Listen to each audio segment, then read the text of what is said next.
The number one barrier to buying a home right now, it's not the mortgage payment, it's the down payment. So I hate it when we lose that opportunity for communication, for connection, for serving the buyer's mission all the way through the process.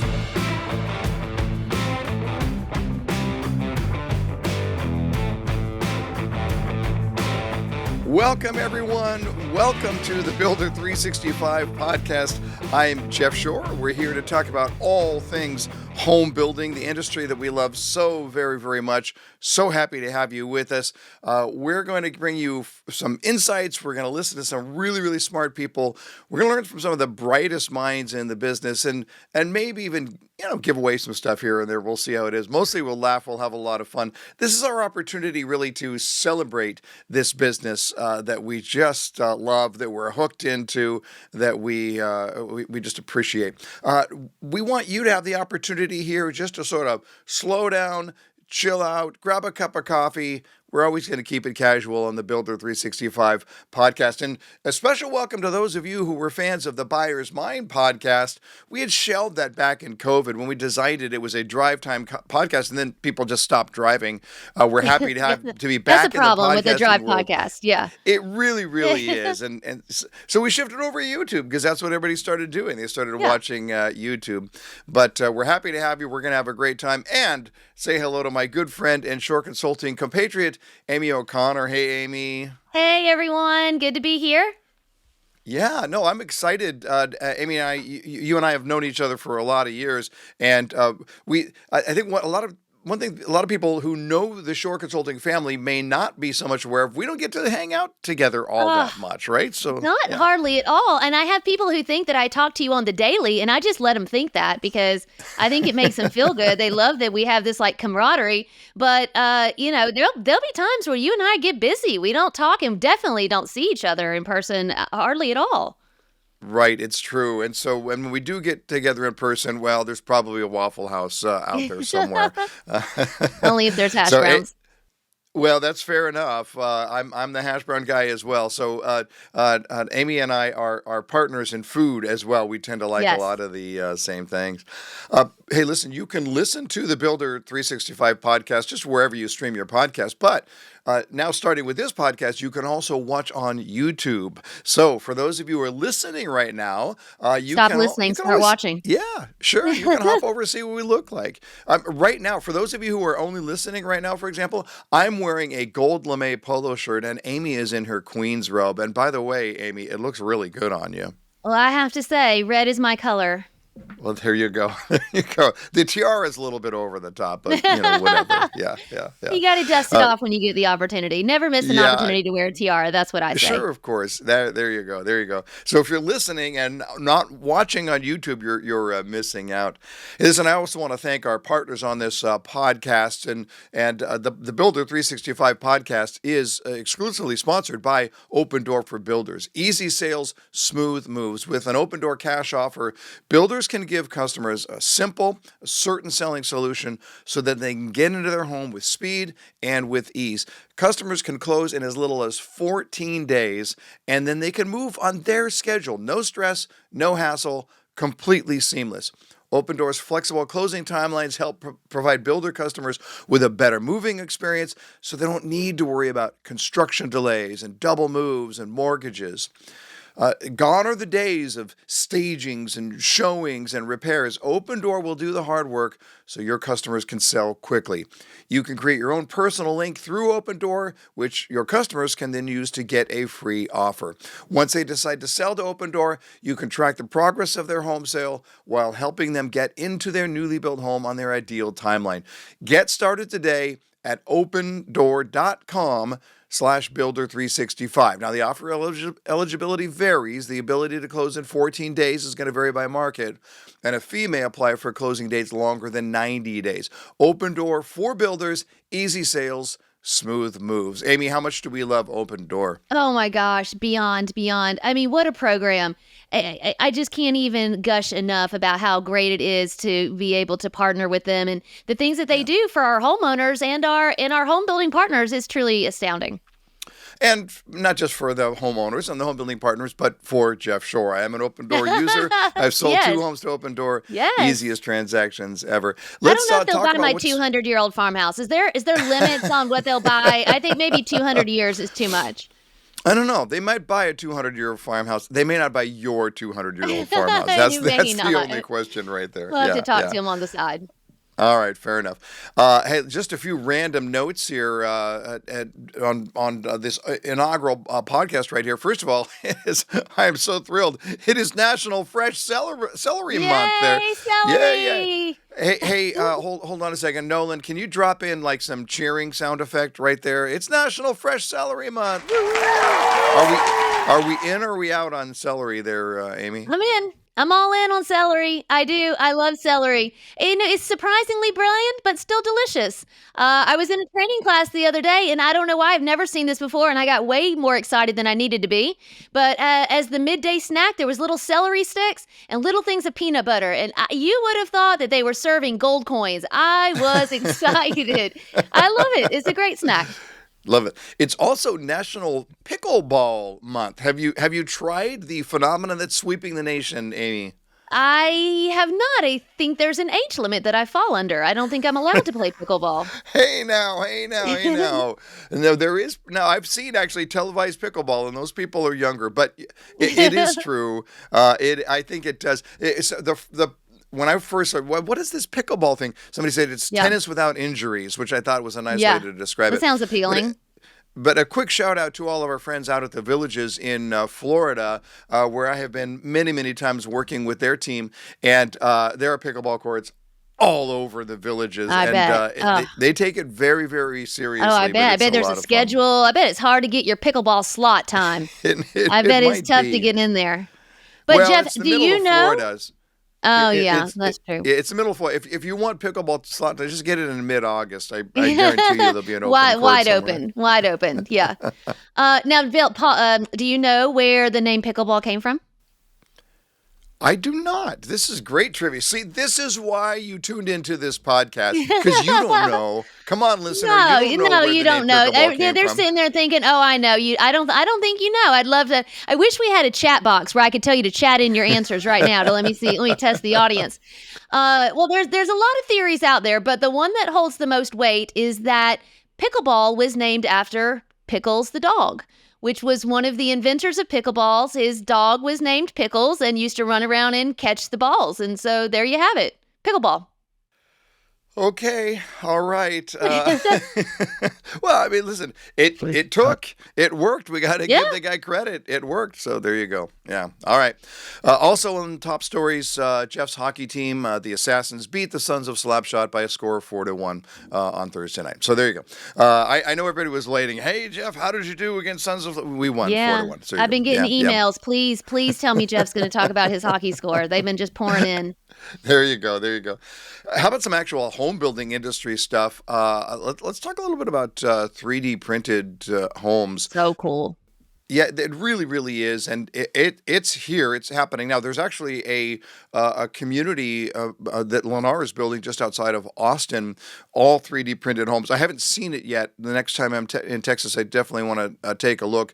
Very cool, very modern design, and that's just sort of on the front edge, right? I had read recently that the global 3D printing construction market size is valued at $1 billion in 2021, but it's expected to reach, by 2030, it's expected to reach $585 billion in the next 5 years. That is just stunning. That's to some me. Phenomenal growth right there. That's some investment opportunity growth. Absolutely. That's why I need to start investing my money in 3D printed housing. I'm putting my money in the wrong places. Would you buy one, Amy? Maybe I would buy one. I don't. My 200-year-old farmhouse is probably a pretty far cry from what they're building with the 3D printing. But I do think it's cool, and I do think it gives us some really interesting options when we're looking at an affordability crisis in housing. Yeah, I think that's a huge part of this, that, the 3D printing is, like, I have no problem with the construction side of it. I believe that in the capabilities and the performance of the home over the long run. But every time you come to the market with something new, then the market sits back and says, What is going to entice me to want to do that? And I think the number one thing that's going to entice people is affordability, attainability. Yeah. And as we know, this is such a huge topic in our industry right now that's one thing we're going to have to figure out. And right now, the 3D printed homes, they're not being sold at a tremendous price gain. But especially if we can figure out how to do that for first-time buyer homes, get Yeah. some traction on that market at an Yeah. affordable price is going to make all the difference in the world. Yeah, because I have to imagine that they're building these things, much faster.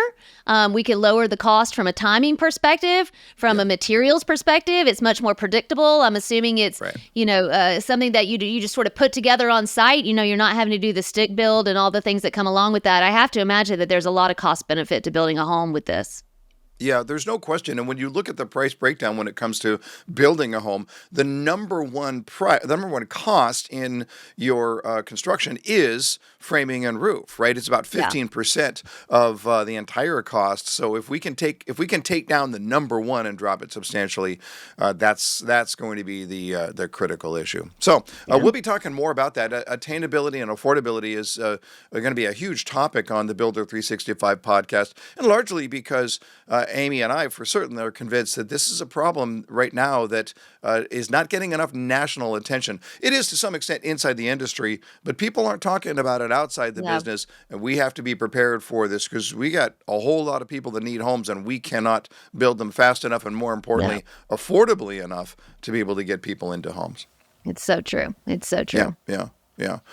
Anything on the NAR front there? The National Association of Realtors has been in the headlines quite a Yeah. bit here recently. Yeah, I've really been watching this one. This to me is going to be interesting to see how it shakes out, not only on the resale side, but on the new home side as well.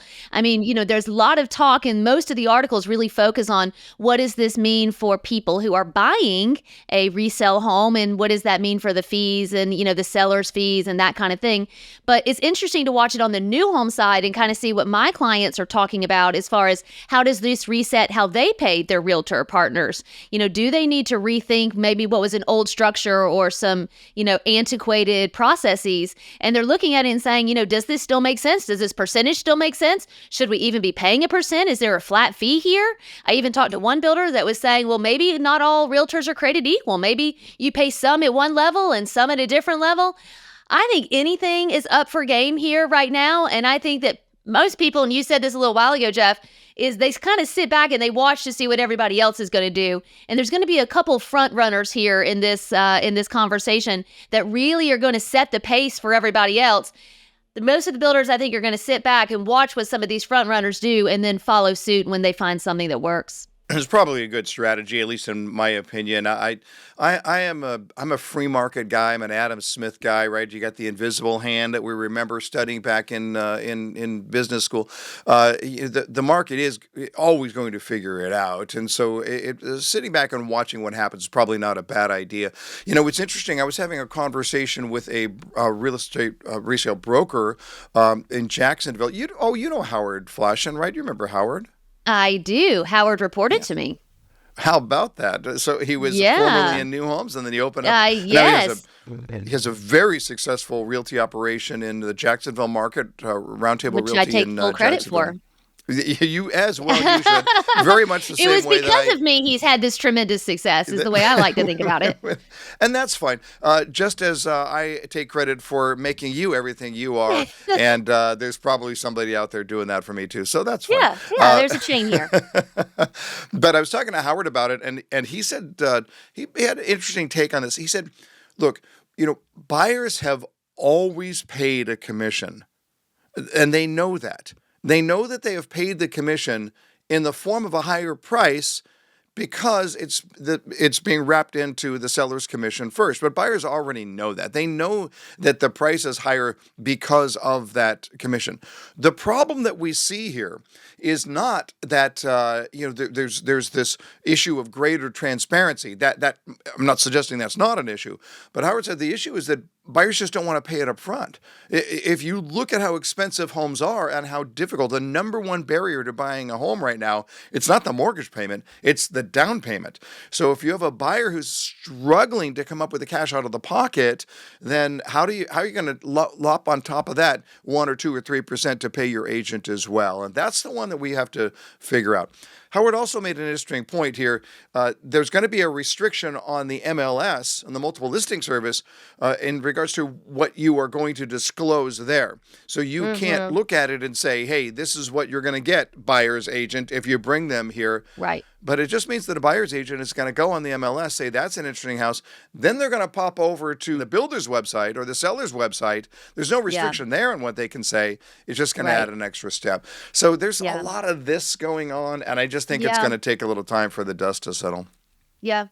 But I do like, going against anything that stood for too long and just challenging it. I mean, I think that, I think it's good for everybody. Transparency, having that equilibrium, letting buyers have the say, what they want to pay. So I'm with Howard on some of the friction points for sure, but still kind of love the challenging of something that maybe stood for too long.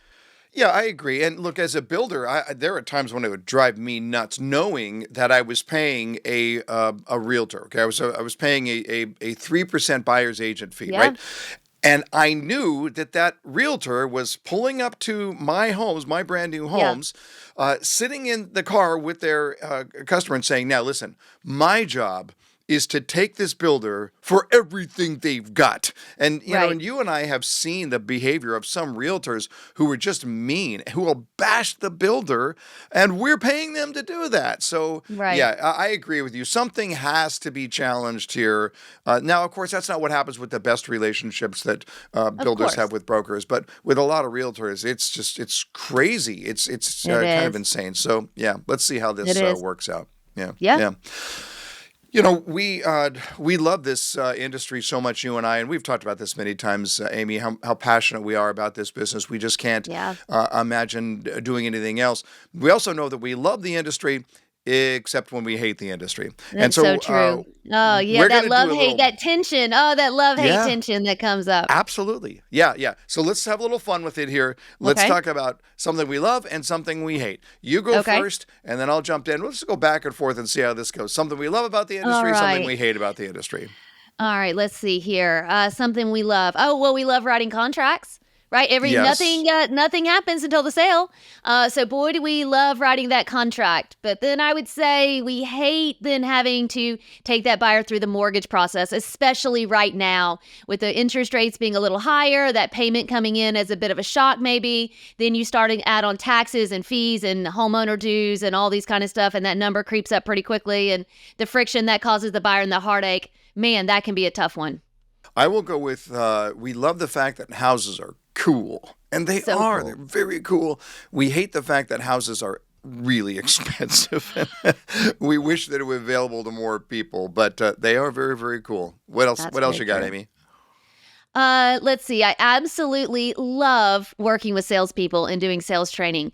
I mean, to get that person who wants to help people and give them the tools and the opportunities to be able to do that and to help as many people fulfill their dreams as possible. So cool. So fun.